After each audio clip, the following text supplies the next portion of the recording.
There's a place I have found in the shade on the ground, far from all worries and troubling sound. When I go there to be by myself, only me, no one can guess what I came there to see. There's a sun in the sky, there's a cloud drifting by.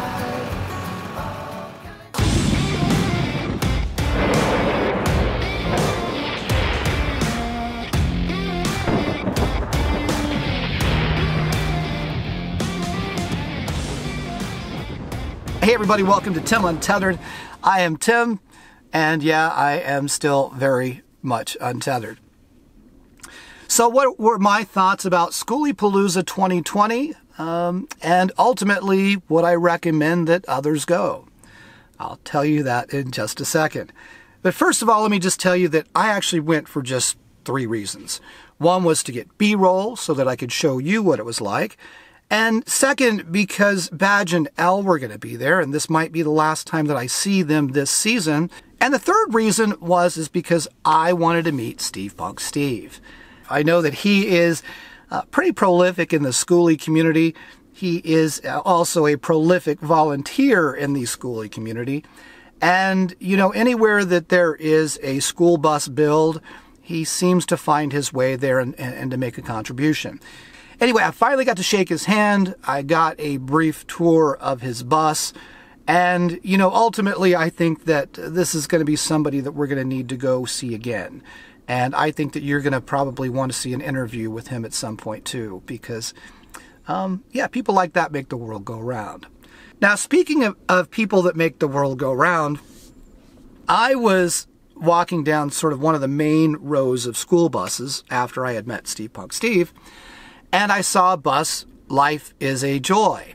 Now, I'm familiar with Life is a Joy and Jim and Debbie as well, largely because they had helped Chris. I'll put a link down below to Chris's channel, because they had helped him raise his roof, and they were also getting ready to go full-time. And as I recall, Chris was helping them out with that stuff as well.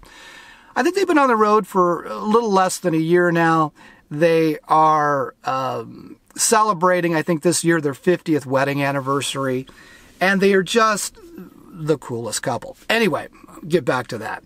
So as I'm passing by this rig and I look up into the rig, guess who I see there? I see Badge and Elle. And Badge catches my eye, and he just gets this big grin. It's just sort of like, you know, a brother from another mother. Anyway, Badge, and father, of course. But yeah, Badge comes out of the rig, sort of grabs me by the shirt and says, "You got to meet these people," pulls me up into the rig. And I got to meet Jim and Debbie. So how cool was that? So yeah, it was really a great way to sort of start things off. So after I meet Jim and Debbie, Badge comes by, and I had asked him if he wouldn't mind, during the time that I was there, if he wouldn't mind introducing me to a few people. And that probably turned into an hour and a half to 2 hours of just shaking hands and trying to remember everybody's names. He seems to know almost everybody there. But a couple of people in particular, of course, Jim and Debbie from Life is a Joy. And they said it was okay if I did an episode of Dweller Talk with them. So I did. I sat down and we did a Dweller Talk Skoolie Edition episode with Jim and Debbie from Life is a Joy, which you will see shortly. Also, there's a couple there that I just thought were cool to begin with anyway, and that is Eric and Robin from Wanderboom. And, you know, when I found out that they were there, I got the introduction I wanted, and I got an interview with them too. And that's really cool because, you know, these are individuals that I look at as sort of my peers in many ways. They're, you know, Eric is my age, and I think that we have similar motivations for doing what it is we're doing. So I got an interview with them too.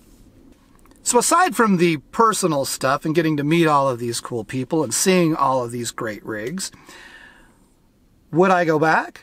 Do I recommend that you go? What is my overall impression of this particular gathering? I'll tell you right after this.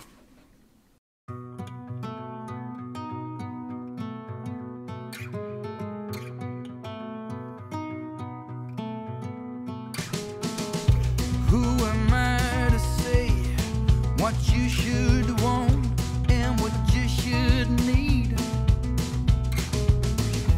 Who am I to say for what your heart should bleed? No, no, I can only tell you about me, so listen now. The night falls down, a new day breaks.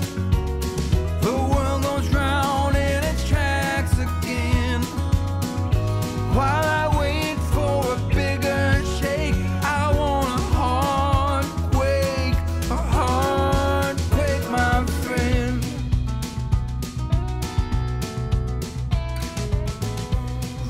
So, would I recommend that you go to a SkooliePalooza? Yeah, most definitely.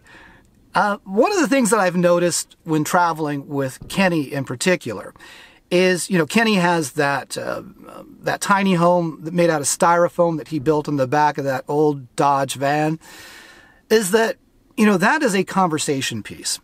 Kenny built something interesting, and as a result, he gets to broaden his horizons as it relates to the people that he meets.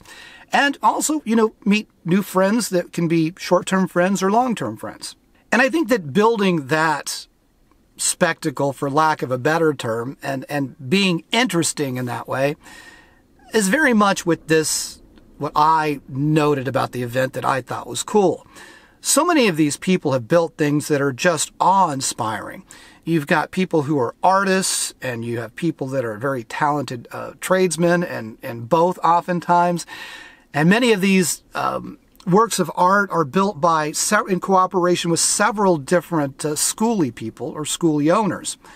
And it's just cool. And so as a result, if you go there, not only are you going to see, well, at least this year, there was like 150, maybe 200 different rigs. You're going to meet a lot of really cool people. And they're very much going to enjoy the conversations that they're going to have with you, and expanding their friends as well. So, yeah, very cool.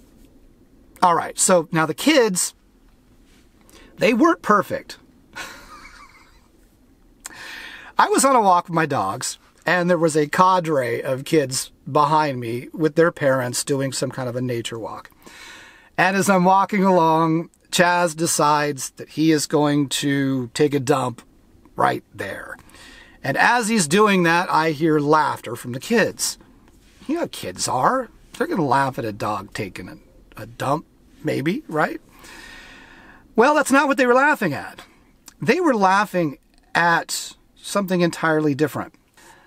While Chaz was doing his business, Lucky, who was right next to me, decided that he wanted to urinate on my leg. So yeah, they were not... The kids were not laughing at Chaz. The kids were laughing because this guy was getting peed on. This guy was getting peed on by his dog, Lucky. I was the unlucky one. Yeah, so, you know, I wish they wouldn't have done that. Because I was rather humiliated. It wasn't until one of the parents who was also laughing just said, "Dude, your dog's peeing on your leg."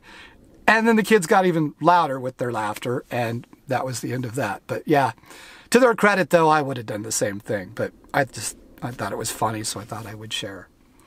Anyway, that's it. Like I said, if you have a chance to go to SkooliePalooza, definitely go. I think you'll be glad you did. So until next time, be well and be safe. Bye now. Just kind of relaxing and checking out the internet shit, you know? Yeah? Yeah. Oh, it's you.